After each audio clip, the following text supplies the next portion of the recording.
నమస్తే, welcome to our channel. నేను సౌజన్య. జగన్మోహన్ రెడ్డి చేసినటువంటి బస్సు ఖర్చు ఎంత అయిందంటే 8 కోట్లు ఖర్చు అయింది ఆ బస్సు తయారు చేయడానికి.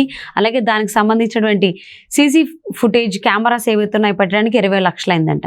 మరి 20 లక్షలు వర్తున్నటువంటి సీసీ కెమెరాలు ఫుటేజ్ ఎందుకు బయటకు రావట్లేదు? ఏదైతే రాయితో కొట్టారన్నా రాయి ఎందుకు బయట రావట్లేదు? ఎక్కడుంది? ఈ అంశానికి సంబంధించి మనతో మాట్లాడడానికి ఈరోజు మనతో పాటు ఉన్నారు సీనియర్ జర్నలిస్ట్ డివిఎస్ గారు ఉన్నారు. వారితో మాట్లాడదాం. నమస్తే అండి. నమస్తే. జగన్మోహన్ రెడ్డి చేసినటువంటి బస్సు యాత్ర ఏదైతే ఉందో ఆ బస్సుని 8 కోట్లు పెట్టి తయారు చేశారని అంటున్నారు. అలాగే సీసీటీవీ ఫుటేజ్ ఏమో అడ్వాన్స్డ్ టెక్నాలజీని యూజ్ చేశారు, 20 లక్షలు ఖర్చు పెట్టారు అని. మరి ఇంత టెక్నాలజీ ఇంత అడ్వాన్స్డ్గా ఉన్నప్పుడు ఆ సీసీటీవీ ఫుటేజ్ ఎందుకు బయటికి రిలీజ్ చేయట్లేదు? ఆ కొట్టినటువంటి రాయి ఎక్కడ దాచిపెట్టారు? ఏమైంది? జగన్మోహన్ రెడ్డి బెజవాడ బస్సు రాయి, ఇప్పుడు ఇది చర్చనీయాంశం. జగన్మోహన్ రెడ్డి బస్సు యాత్ర బెజవాడలో జరుగుతుంటే ఒక రాయి వచ్చి కొట్టింది. ఇప్పుడు ఆ రాయి ఏది? ఇప్పుడు ఎక్కడ రాళ్ల దాడి జరిగినా ఆ రాళ్ళు ఉంటాయి అక్కడ. ఏది పడ్డ రాయి ఏమైపోయింది? అది రాయా, పెల్లెట్ట, కొట్టింది క్యాట్ బాల్తోనా, ఎయిర్ గన్తోనా? రకరకాలుగా చెప్తున్నారు. ఒకరోజు ఒకటి చెప్తున్నారు, ఒకరోజు ఒకటి చెప్తున్నారు. కొట్టినాడెవడో ఇంతవరకు పట్టుకోలేదు. అంటే వస్తువు ఇంతవరకు దొరకలేదు.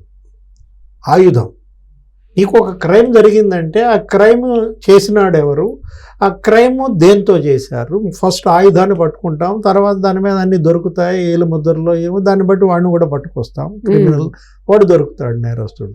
ఇక్కడేంటి, ఆ వస్తువు ఏమైంది? ఇప్పుడు అక్కడెక్కడో వివేకానంద స్కూళ్ళు, లేకపోతే గంగానమ్మ గుడి, అక్కడ ఏదో అశోక చెట్టు ఉంది, ఆ చెట్టు సగం నరికారు, ఆ చెట్టు పక్క నుంచి కొట్టారు అంటారు.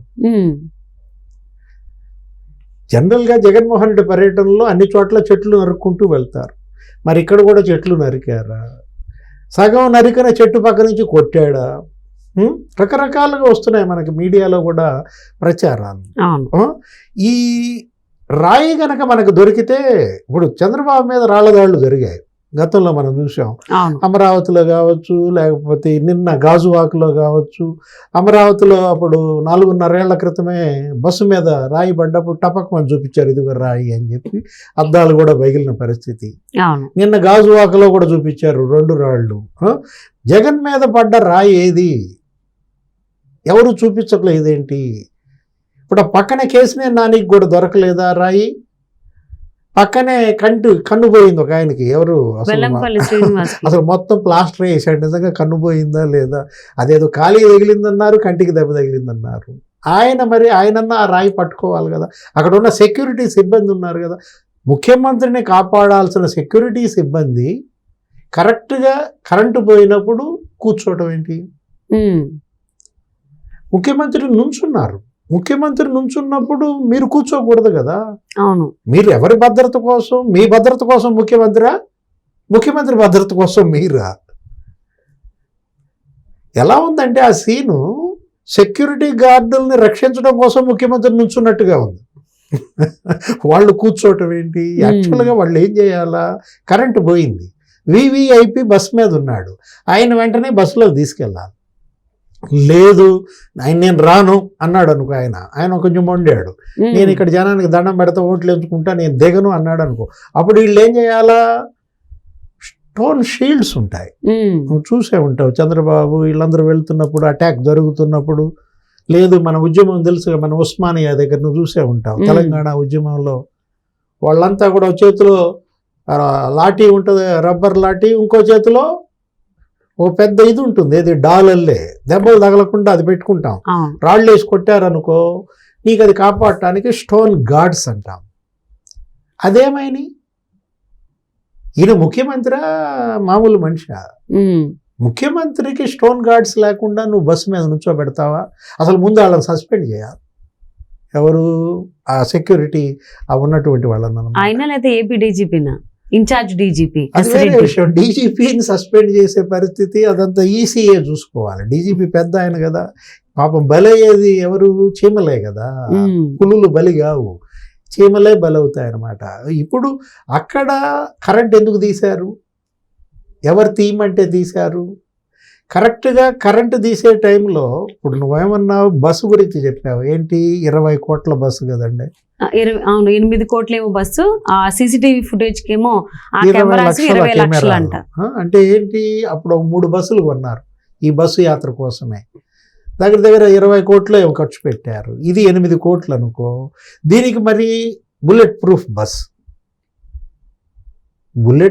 బస్సు కాదు, స్టోన్ ప్రూఫ్ బస్సులు కొనుక్కోండి ముందు. బుల్లెట్ ప్రూఫ్ బుల్లెట్లు రావు, బుల్లెట్లు కాదు వస్తుంది స్టోన్స్ అనమాట. ఇప్పుడు ఈ బస్సు వల్ల ఉపయోగం ఏం జరిగింది? 20 లక్షల సీసీ కెమెరాలు ఉన్నాయన్నావు, అంత గొప్ప వర్త్ ఉన్నాయి. ఏమైంది? ఆ సీసీ కెమెరాల్లో రికార్డ్ అయిందా? ఆ ఫుటేజ్ ఎందుకు మాయం చేశారు? ఈ పార్టీకే ఆ ఫుటేజ్ సేకరించాలి కదా. సాక్షి మీడియా అని తప్ప మీరు ఏ మీడియాని అలౌ చేయటం లేదు. ఎక్కడ? ముఖ్యమంత్రి పర్యటనలో ఎవరన్నా సాహసించి వస్తే ఆ ఏబిఎన్ ఫోటోగ్రాఫర్ శ్రీకృష్ణ అలాంటి వాళ్ళని పిచ్చి కొట్టుడు కొట్టారు. ఏది ముఖ్యమంత్రి పర్యటన కవరేజ్ చేయాల్సిన బాధ్యత అందరి మీద ఉంది, మా మేనేజ్మెంట్ ఎల్లమంది కాబట్టి వచ్చాము, కానీ కొడుతున్నారు. ఇప్పుడేంటి? ఏ మీడియా రాని పరిస్థితుల్లో సాక్షి మీడియా ఇచ్చిన ఫుటేజే అన్ని మీడియాలు ప్రసారం చేయాలా? అక్కడ మీరు ఇచ్చిన మీడియాలో ఏముంది? సాక్షి రిలీజ్ చేసింది గజమాల ఒకటి వేశారు. గజమాల వేసిన వెంటనే ఎడిట్ అయింది, వెంటనే రాయొచ్చి తగిలినట్టు ఈయన అబ్బా అని చేయి పట్టుకున్నట్టు పడిపోయి తూలిపోయి తమాయించుకున్నట్టు నిలబడినట్టు నమస్కారం పెట్టి కిందకి వెళ్ళినట్టు ఇవి వచ్చాయి మనకి ఫుటేజ్. గజమాల ఏంటి అసలు దాని పరిస్థితి?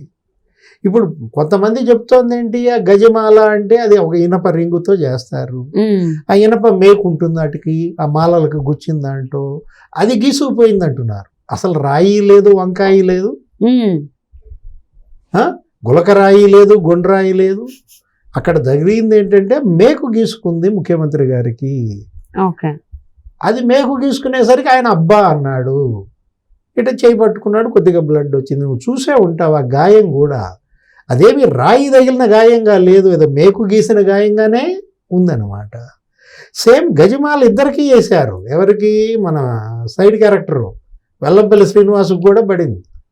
అతనికి మరి కన్ను ఏదో వాసింది అన్నారు కదా, అంటే అతనికి మేకు గుచ్చుకుంది, ఇతనికి మేకు గుచ్చుకుందా? గజమాలకి మేకులు ఉంటాయి అంటున్నారు కదా, ఇనప రింగ్ ఏదో. ఇప్పుడు ఇవాళ మీడియాలో మనం చూస్తే, పేపర్లో మనం చదివితే, స్టోన్ గనక తగిలితే నీకేంటి? ఒక సర్క్యులర్గా పావలా బిళ్ళంతా రాయి వచ్చి కొడితే, నిన్ను క్యాట్ బాల్తో కొట్టాడు అనుకో, ఏరుగంత కొడితే ఇంకా బాగా ఏంటి సర్క్యులర్గా వృత్తాకారంగా పావలా బిళ్ళ ఉంటుంది కదా, అంత వచ్చి నీకు వాసిపోతుంది, లేకపోతే కమిలిపోద్ది. అయ్యేం కనపడతాయి అక్కడ. ఖచ్చితంగా కమిలిద్ది. బట్ ఆ సీసీటీవీ ఫుటేజ్ మరి 20 లక్షలు పెట్టి సీసీటీవీలు పెట్టారు ఆ బస్సుకి, 8 కోట్ల విలువైన బస్సుకి. మరి ఎందుకు సీసీటీవీ ఫుటేజ్ రిలీజ్ చేయట్లేదు? ఇప్పుడు ఈ సాక్షి మీడియా ఇచ్చిన ఫుటేజ్ అన్నా ఉందా? ఏది? ఇప్పుడు సాక్షి మీడియా ఇప్పుడు కెమెరామెన్ ఉన్నాడు, జగన్ గారికి పక్కన పర్సనల్ కెమెరామెన్. ఆయన ఏంటి? ఆ కెమెరామెన్ అందరినీ తీస్తుంటాడు, ఆయన తీస్తుంటాడు, జనాన్ని తీస్తుంటాడు కదా. ఆ కెమెరామెన్ జగన్ గారిని చూపించాలి. కెమెరామెన్ జగన్ గారిని చూపించకుండా కెమెరామెన్ ఎటు తిప్పాడు? రాయి వైపు తిప్పాడు. అంటే రాయి ఎటు నుంచి వస్తుందని కెమెరామెన్కి ముందే తెలుసా? ఇప్పుడు ఇవాళ ప్రశ్నలు ఇవన్నీ కూడా సందేహాలు మీడియాలో వస్తున్నాయి, పలువురు ప్రశ్నిస్తున్నారు. కరెక్ట్గా రాయి ఆ వివేకానంద స్కూలు, ఆ గంగానమ్మ గుడి, ఆ సగం విరిగిన అశోక చెట్టు పక్క నుంచి వస్తుందని కెమెరామెన్కి ఎట్ట తెలిసింది? కెమెరా అటే ఎందుకు పెట్టాడు? నువ్వు చూపించాల్సింది జగన్మోహన్ రెడ్డి గారిని కదా, నువ్వు చూపించాల్సింది జనాన్ని కదా. అంటే ఇదంతా కూడా pre planned, fabricated sketch, conspiracy. కరెక్ట్గా ఆ టైంకి కరెంటు తీయటం, కరెక్ట్గా ఆ టైంకి ముఖ్యమంత్రి గారు నుంచోవటం, కరెక్ట్గా ఆ టైంకి సెక్యూరిటీ గార్డులు మోకాళ్ళ మీద కూర్చోవడం, స్టోన్ షీల్డ్లు వాడకపోవటం, కెమెరామెన్ అటే చూపించటం, అటు ఏదో వస్తుంది రాయి, ఏంట్రా తొందరగా రాయి, నేను కెమెరాతో తీయాలన్నట్టుగా. ఇదంతా ఎలా నీకు అనిపిస్తోంది? సజ్జల రామకృష్ణారెడ్డి ఏమంటారు? ఇది cold blooded, pre planned attemptive murder అంటున్నాడు. Cold blooded, pre planned attemptive మర్డరా? Cold blooded, fabricated, pre planned కాన్స్పిరసీయా? తేల్చాల్సింది పోలీస్. కానీ పోలీస్ ఫెయిల్యూర్ ఇక్కడ కనపడుతోంది. అవును. ఏపీ పోలీస్ దారుణంగా విఫలమైంది. ముఖ్యమంత్రినే కాపాడలేకపోయిన పరిస్థితుల్లో, ముఖ్యమంత్రి తలకే నీకు బొప్పి కట్టిన పరిస్థితుల్లో ఏపీ పోలీస్ చేసే దర్యాప్తులో విలువే ఉంటుంది. కాబట్టి ఈ దర్యాప్తు ఏపీ పోలీస్తో, కాంతి రాణా టాటాతో కాదు చేయించాల్సింది. ఈ దర్యాప్తు చేయించాల్సింది లోకల్ పోలీస్ కాదు. ఈ దర్యాప్తు కేంద్ర దర్యాప్తు సంఘాలే చేయాలా. ఈ విచారణ సిబిఐ టేకప్ చేయాలి. ఈ విచారణ నేషనల్ ఏంటది agency, NIA, national investigation agency ద్వారా చేయించండి. కోడికత్తి కేసు తెలిసింది వాళ్లే కదా. ఎన్ఐఏతో చేపిస్తావా, సిబిఐతో చేపిస్తావా, కేంద్ర ఎన్నికల సంఘం దీనిపైన డిసైడ్ చేయాలి. అసలు మరి ఎవరు దిగితే ఆ బస్సుకు సంబంధించినటువంటి సీసీటీవీ ఫుటేజ్ 20 lakhs వర్త్ పెట్టి సీసీటీవీలు పెట్టారు. అది ఎవరు ఇన్వాల్వ్మెంట్ వస్తే బయటకు వస్తుందో చూద్దామండి.